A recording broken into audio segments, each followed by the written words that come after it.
আমার প্রিয় ষষ্ঠ শ্রেণীর ছাত্র এবং ছাত্রীরা, আজ আমি তোমাদের জন্য নিয়ে চলে এসেছি তোমাদের পরিবেশ ও বিজ্ঞান বইয়ের দ্বিতীয় অধ্যায়ের। দেখো, তোমাদের দ্বিতীয় অধ্যায় কি আছে? আমাদের চারপাশের ঘটনা সমূহ। এই অধ্যায়টি আমি ভালো করে পড়িয়ে দিয়েছি, আর আজকে এই অধ্যায় থেকে গুরুত্বপূর্ণ প্রশ্ন উত্তর দেব। এই প্রশ্ন উত্তরগুলি খুবই গুরুত্বপূর্ণ, তাই তোমাদের নিজেদের খাতায় লিখে নিতে হবে। এখান থেকে অনেক প্রশ্নই কিন্তু পরীক্ষাতে আসবে। তাহলে চলো শুরু করা যাক। দেখো, অতি সংক্ষিপ্ত উত্তরধর্মী প্রশ্ন উত্তর, এগুলো সবই এমসিকিউ টাইপস। দেখো, প্রথম প্রশ্ন, বরফ থেকে জলে পরিবর্তন, এই ঘটনাটি কি? এটি হলো উভমুখী, কারণ আমরা জানি বরফ থেকে জল হয়, আবার জল থেকে বরফের পরিণত করা যায়। এই ধরনের ঘটনাগুলি উভমুখী, এগুলি রাসায়নিক পরিবর্তন। পরবর্তী, গরম করলে চিনি কালো হয়ে যায়, এই ঘটনাটি কি? একমুখী, এটি ভৌত পরিবর্তন। গরম করলে চিনি কালো হয়ে যায়, এটা একমুখী, কারণ সেই কালো হয়ে যাওয়া চিনি আর আগের অবস্থায় ফিরে আসে না কখনো। এটি হলো একমুখী ঘটনা। এই ধরনের ঘটনাগুলি একমুখী, মনে রাখবে। পরবর্তী আমরা দেখে নেব, সমুদ্রের ঢেউ নিচের মধ্যে কোন ধরনের ঘটনা? পর্যাবৃত্ত। পরবর্তী, ইউরিয়া হলো একটি কি? আমরা সবাই জানি রাসায়নিক সার, তাই না? নেক্সট, কার্বারিল হলো একটি কি? কীটনাশক। যেগুলো দাগ দিয়ে রেখেছে সেগুলো ভীষণ গুরুত্বপূর্ণ, আর এগুলো এমনি এক্সট্রা তোমরা দেখে রাখতে পারো, সেই জন্যই আলোচনা করে দেওয়া। পরবর্তী, শুঁয়াপোকা থেকে প্রজাপতি হওয়া একটি কি ঘটনা? মন্থর ঘটনা। আমরা সবাই জানি একটা শুঁয়াপোকা থেকে প্রজাপতি হতে অনেক সময় লাগে, এটা ধাপে ধাপে সংঘটিত হয়, খুব ধীর গতিতে, তাই এই ঘটনাটি হলো মন্থর ঘটনা। পরবর্তী, কীটনাশকের কাজ ড্যাশ করার জন্য কীটনাশক স্প্রে করতে হয়? দ্রুত করার জন্য। স্প্রে করে দিলে কি হয়? কীটনাশকটি ছড়িয়ে যায়, সমগ্র ফসলে ছড়িয়ে যায়, দ্রুত হওয়ার জন্যই কিন্তু এটা স্প্রে করে দেয়। পরবর্তী, লোহায় মরিচা পড়ার ঘটনাটি কি? এটি রাসায়নিক পরিবর্তন, কারণ একবার লোহাতে মরচে পড়ে গেলে সেই মরচে পড়া লোহা কিন্তু পূর্ব অবস্থায় আর আসে না। এই ধরনের ঘটনাগুলি রাসায়নিক পরিবর্তন আর একমুখী পরিবর্তন। ঠিক আছে, তোমরা ব্যাপারগুলো বুঝলে কিন্তু যে কোনো উদাহরণ তোমরা ধরতে পারবে, সেগুলো কি পরিবর্তন ঘটছে। না বুঝলে কিন্তু কিছুই হবে না। পরবর্তী, বদ্ধ পাত্রে ন্যাপথলিন বাষ্প হয়ে যায়, এটি একটি কি পরিবর্তন? ভৌত পরিবর্তন। নেক্সট, শিশির জমে কোন সময়? শীতকালে। সূর্যের তাপে জল বাষ্প হওয়া একটি কি? ভৌত পরিবর্তন। কেন ভৌত পরিবর্তন? সূর্য তাপে জল বাষ্পের পরিণত হচ্ছে, সেই বাষ্প আবার বৃষ্টিপাত হয়ে ভূপৃষ্ঠে পতিত হচ্ছে, আবার সেই বৃষ্টি নদী পুকুরে জমা হচ্ছে, আবার সেটা বাষ্প আকারে সূর্যের তাপে আবার সেটা আকাশে জমছে। তো এইভাবেই কিন্তু ঘটছে ঘটনাটি। এগুলি হলো ভৌত পরিবর্তন। পরবর্তী,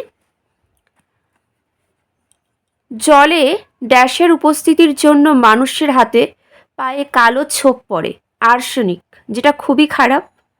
আর্সেনিকের জন্যই কিন্তু মানুষের হাতে পায়ে কালো ছোপ পড়ে। পরবর্তী, মুরগির ডিম ফুটে বাচ্চা হওয়া কোন ধরনের ঘটনা? অভিপ্রেত। পরবর্তী, জলবসন্ত দেখা যায় কোন সময়? বসন্তকালে। পরবর্তী প্রশ্ন, গা হাতের চামড়া ফাটে কোন সময়? শীতকালে। নেক্সট তোমরা দেখো, টেবিল ফ্যানের ব্লেডের ঘোড়া হলো একটি কি? পর্যাবৃত্ত। মানে একটা সময়, কিছু সময়ের এতেই কিন্তু খুব দ্রুত গতিতে ঘটে টেবিল ফ্যানের ব্লেড, তাই না, ঘোরে, সেই জন্য এটি হলো পর্যাবৃত্ত। আমরা জানি নির্দিষ্ট সময়ের হচ্ছে কি সাথে সাথে যে ঘটনাগুলি সম্পূর্ণ হয় সেগুলি পর্যাবৃত্ত। যেমন সকাল হচ্ছে, রাত্রি হচ্ছে, এই ঘটনাগুলি আমরা জানি একটা সময়ের ব্যবধানে ঘটে। এগুলি হলো পর্যাবৃত্ত। আর যে সমস্ত ঘটনা হঠাৎ হঠাৎ করে ঘটতে পারে, যেমন কোনো একটা ভয়ঙ্কর ঝড়, বন্যা, তারপর রাস্তাঘাটে যানবাহন গাড়ি হঠাৎ করে চলে আসা, এগুলোই হলো অপর্যাবৃত্ত ঘটনা। দেখো, কোনো একদিন ঝড় হলো, এটি একটি অপর্যাবৃত্ত ঘটনা। গাছের পাতা ঝরে পড়া একটি অভিপ্রেত ঘটনা। ম্যালাথিয়ন হলো এক ধরনের কি রাসায়নিক কীট। সিমেন্ট তৈরি করতে লাগে কি? জিপসাম লাগে সিমেন্ট তৈরি করতে। পরবর্তী, ব্যাঙাচি থেকে ব্যাঙ হওয়া কি একটি মন্থর ঘটনা। চাল ফুটিয়ে ভাত রান্না একটি কি রাসায়নিক পরিবর্তন। একবার চাল ফুটে ভাত হয়ে গেলে সেই ভাত কিন্তু আর আগের চালের অবস্থায় আসে না। এই ঘটনাগুলি বারবার বলছি রাসায়নিক ঘটনা। জলের মধ্যে নুন গোলা একটি কি ভৌত পরিবর্তন। পরবর্তী, পানীয় জলে ড্যাশ ট্যাবলেট মিশিয়ে কিছুক্ষণ রেখে দিলে জীবাণু মরে যায়। হ্যালোজেন। মনে রাখবে, পানীয় জলের মধ্যে হ্যালোজেন ট্যাবলেট মিশিয়ে কিছুক্ষণ রেখে দিলে জীবাণু নাশ হয়ে যায়, মরে যায়। আমরা এবার দেখে নেব একটি বাক্যে উত্তর দাও। এই ধরনের প্রশ্নের উত্তর আমরা দেখব। দেখো, মোমের গলন কি ধরনের ঘটনা? এটি উভমুখী ঘটনা। পরবর্তী, পর্যাবৃত্ত ঘটনা কাকে বলে? এগুলো সবাইকেই জানতে হবে। যে ঘটনা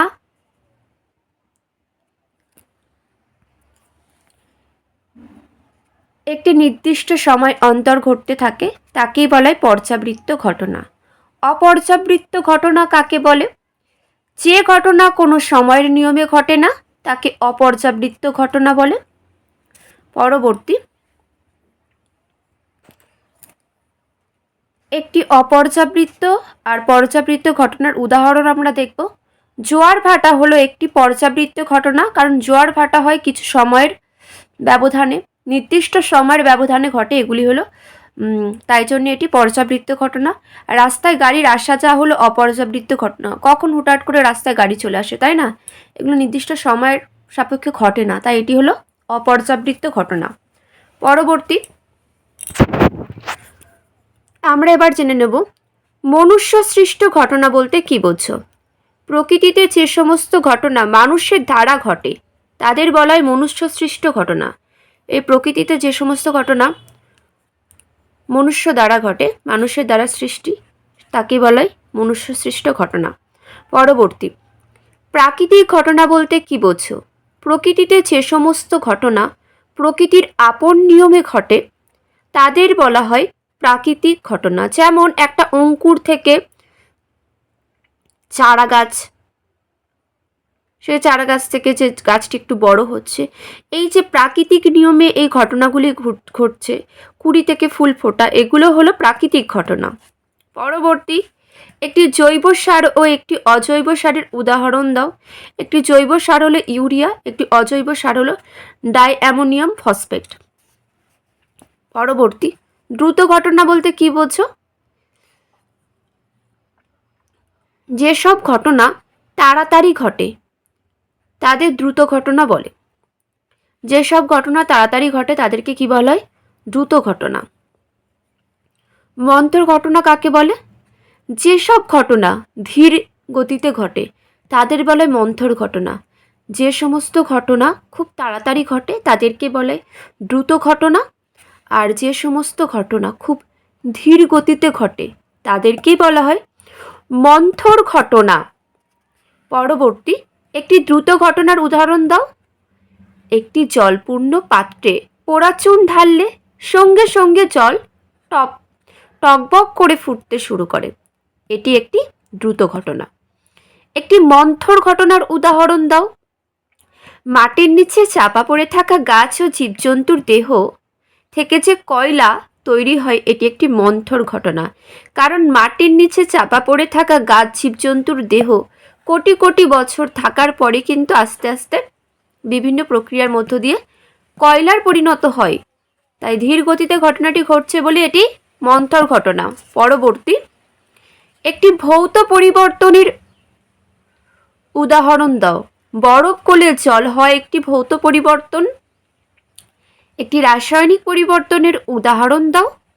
লোহায় মরিচা পড়া একটি রাসায়নিক পরিবর্তন। কোন পরিবর্তনই পদার্থের রং পাল্টায়? রাসায়নিক পরিবর্তনই পদার্থের রং পাল্টায়। পরবর্তী, একটি কাঁচের বোতলের মুখে তার ধাতুর ঢাকনাটি এঁটে বসে গেছে, তুমি কিভাবে এটি খুলবে?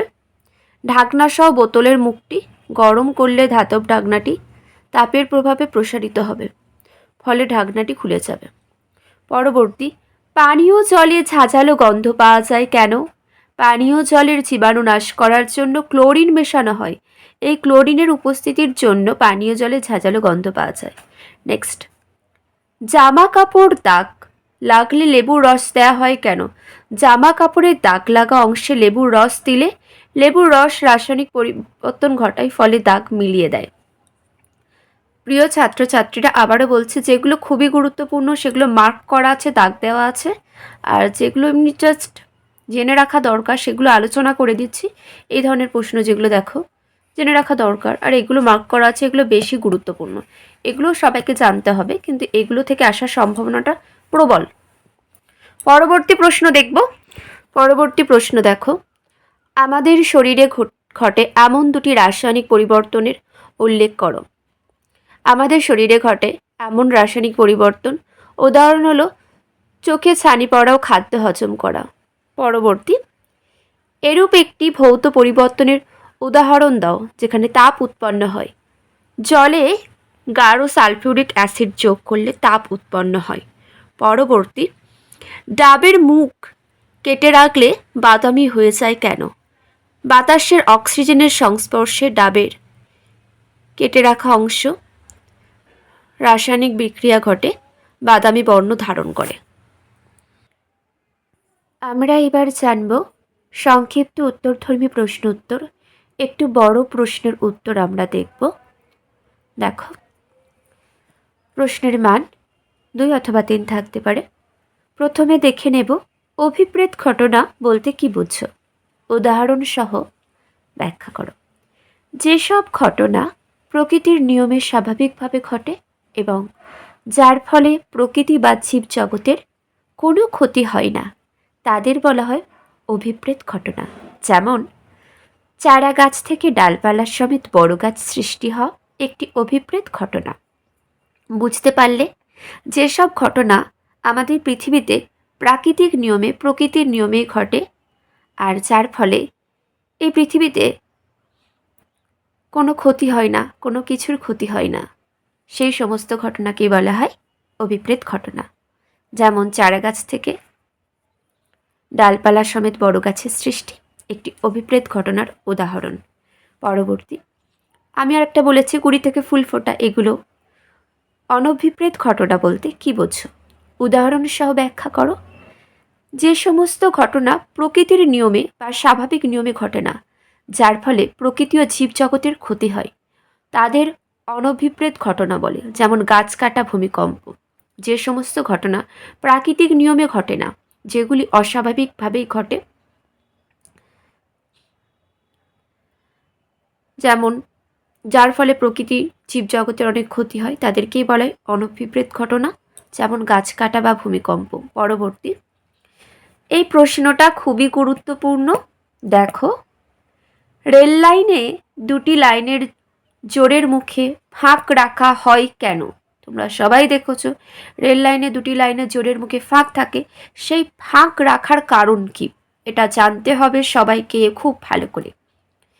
রেল লাইন ইস্পাতের তৈরি হয়, রোদের তাপে বা ট্রেন চলাচলের ফলে গরম হয়ে রেল লাইনের দৈর্ঘ্য বৃদ্ধি পায়, তাই জোরের মুখে ফাঁক না রাখলে দুটি রেল লাইনের মধ্যে প্রচণ্ড চাপের সৃষ্টি হবে, ফলে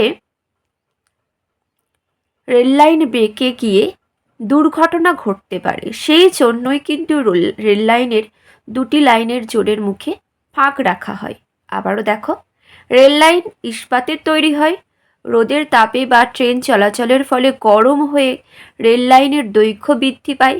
তাই জোরের মুখে ফাঁক না রাখলে দুটি লাইনের মধ্যে প্রচণ্ড চাপের সৃষ্টি হবে, ফলে রেল লাইন বেঁকে গিয়ে দুর্ঘটনা ঘটতে পারে। সেই জন্য রেল লাইনে দুটি লাইনে জোরের মুখে ফাঁক রাখা হয়।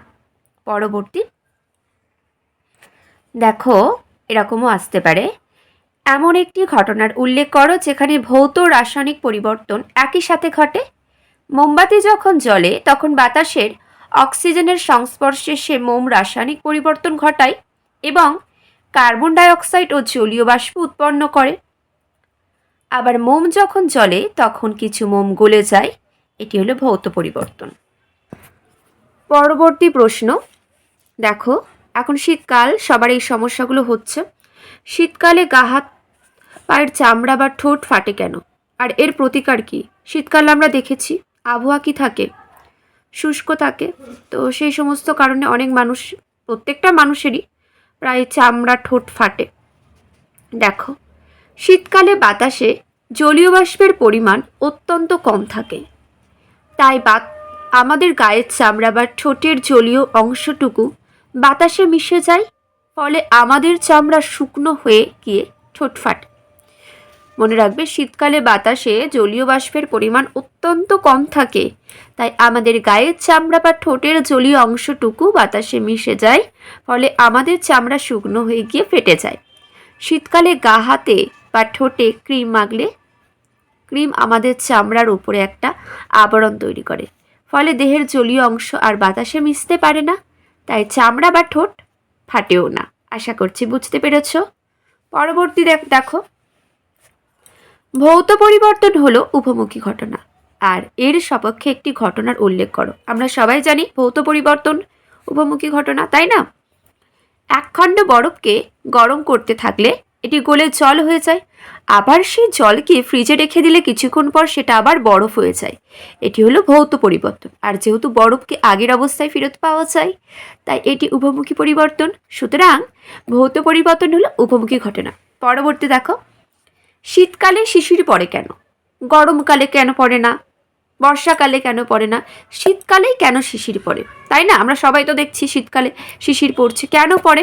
দেখো, শীতকালে পরিবেশের উষ্ণতা কম থাকায় বাতাসের জলীয় বাষ্প দ্রুত শীতল ও ঘনীভূত হয়ে শিশির হিসাবে মাটির কাছাকাছি গাছের পাতায়, ঘাসের উপরে জমা হয়। বছরের অন্য সময় জলীয় বাষ্প এত দ্রুত শীতল হতে পারে না বলে শিশির পড়ে না। পরবর্তী, ঢাকা দেওয়া একটি পাত্রে রাখা ন্যাপথলিনের গুলিতে তাপ দেওয়া হলে কি ঘটবে? এটি কী ধরনের পরিবর্তন? ঢাকা দেওয়া একটি পাত্রে রাখা ন্যাপথলিনের গুলিতে তাপ দিলে ন্যাপথলিন দ্রুত বাষ্পীভূত হয়ে যায়, কিন্তু ঢাকা থাকায় ওই বাষ্প পাত্রের বাইরে যেতে পারে না। পাত্রের উপরের দিকে ঠান্ডা ঢাকার গায়ে তা কঠিন অবস্থায় জমতে দেখা যায়। এটি একটি ভৌত পরিবর্তন। দেখো, ঢাকা দেওয়া একটি পাত্রে রাখা ন্যাপথলিনের গুলিতে তাপ দিলে ন্যাপথলিন দ্রুত বাষ্পীভূত হয়ে যায়, কিন্তু ঢাকা থাকায় ওই বাষ্প পাত্রের বাইরে যেতে পারে না। পাত্রের উপর দিকে ঠান্ডা ঢাকার গায়ে তা কঠিন অবস্থায় জমতে দেখা যায়। এটি একটি ভৌত পরিবর্তন। পরবর্তী দেখো, গরুর গাড়ির চাকায় লোহার বেড় পরানো হয় কিভাবে? গরুর গাড়ির চাকায় যে লোহার বেড়টি পরানো হয় তা চাকার চেয়ে একটু ছোট মাপের হয়। বেড়টিকে গরম করে একটু বড় করে নেওয়া হয় এবং চাকায় পরানো হয়। পরে ঠান্ডা করলে বেড়টি আবার ছোট হয়ে চাকার গায়ে চেপে বসে। এভাবে পরানো হয়। পরবর্তী, একমুখী ঘটনা বলতে কি বোঝো? কোনো পদার্থে যে সমস্ত পরিবর্তন ঘটনা একবারই ঘটে, একবার ঘটে গেলে পদার্থটিকে আর আগের অবস্থায় ফিরে পাওয়া যায় না, তাদেরকে বলে একমুখী ঘটনা। পরবর্তী, উভমুখী ঘটনা বলতে কি বোঝো? উদাহরণ দাও। কোনো পদার্থে যে সমস্ত পরিবর্তনের ঘটনা একবার ঘটে গেলেও পদার্থটিকে আবার আগের অবস্থায় ফিরে পাওয়া যায় তাদের উভমুখী ঘটনা বলে। মোমবাতির গলন একটি উভমুখী ঘটনা। পরবর্তী, চিনিকে গরম করা কী ধরনের ঘটনা? চিনিকে গরম করলে চিনির অণু থেকে জল বেরিয়ে যায় এবং সেটি কালো কার্বনে পরিণত হয়। এটি স্বাদে আরও মিষ্টি থাকে না এবং কার্বন থেকে চিনিকে পুনরায় ফেরত পাওয়াও যায় না, তাই এটি একটি একমুখী পরিবর্তন। পরবর্তী, স্বচ্ছ চুন জলে ফু দিলে ঘোলা হয়ে যায় কেন? স্বচ্ছ চুন জলে ফু দিলে ফুতে অবস্থিত কার্বন ডাইঅক্সাইড চুন জলের সাথে রাসায়নিক বিক্রিয়া ঘটায়, ফলে চুন জল ঘোলা হয়ে যায়। পরবর্তী, সবজি ছোট ছোট করে কেটে রান্না করা হয় কেন? সবজি ছোট ছোট করে কাটলে ছোট টুকরোগুলির ক্ষেত্রফল বেশি হয়, ফলে তরকারি তাড়াতাড়ি সেদ্ধ হয়। একই কারণে তরকারিতে নুন মশলা ভালো করে প্রবেশ করে, এই জন্যই তরকারি ছোট ছোট করে কেটে রান্না করা হয়, মানে সবজিগুলি ছোট ছোট কেটে রান্না করা হয়। পরবর্তী, ভৌত পরিবর্তন ও রাসায়নিক পরিবর্তন বলতে কী বোঝো? কোনো ঘটনায় মূল পদার্থটা পাল্টে নতুন পদার্থ পাওয়া যায়। যে ঘটনায় মূল পদার্থকে পুনরায় ফিরে পাওয়া যায় তাকে ভৌত পরিবর্তন। আবার যে প্রকার পরিবর্তনে ঘটার পর পদার্থের মূল ধর্ম ও বৈশিষ্ট্য পাল্টে যায় তাকে রাসায়নিক পরিবর্তন বলে। পরবর্তী প্রশ্ন, শিশির কি? শীতকালে রাত্রে বাতাস ঠান্ডা হলে বাতাসে থাকা জলীয় বাষ্প ঠান্ডা হয়ে ঘনীভূত হয় এবং জলকণা সৃষ্টি করে। এই জলকণাগুলি ফোঁটার আকারে গাছের পাতা ঘাসের উপর জমা হলে তাকে শিশির বলে। পরবর্তী, আচারে ভিনিগার মেশানো হয় কেন? ভিনিগার আচারে জীবাণুর বৃদ্ধিতে বাধা দেয় ও আচারকে দীর্ঘদিন পচন থেকে রক্ষা করে। এছাড়াও ভিনিগারের জন্য আচারের স্বাদ টক হয়। প্রিয় ছাত্রছাত্রীরা, গুরুত্বপূর্ণ প্রশ্ন উত্তরগুলি আজ তোমাদের সাথে আলোচনা করে দিলাম। এগুলি ভীষণ গুরুত্বপূর্ণ, সবাইকে জানতে হবে। আর এখান থেকে পরীক্ষাতে কিন্তু অনেক প্রশ্ন দেওয়া হবে, সুতরাং ভালো করে তোমরা মন দিয়ে ভিডিওটি দেখো, দেখলে কিন্তু অনেক আয়ত্তে চলে আসবে। আজ এখানেই শেষ করলাম। কারোর কোনো মন্তব্য থাকলে অবশ্যই তোমরা কমেন্ট করে জানিও। সবাই খুব ভালো থেকো আর মন দিয়ে পড়াশোনা করতে থাকো।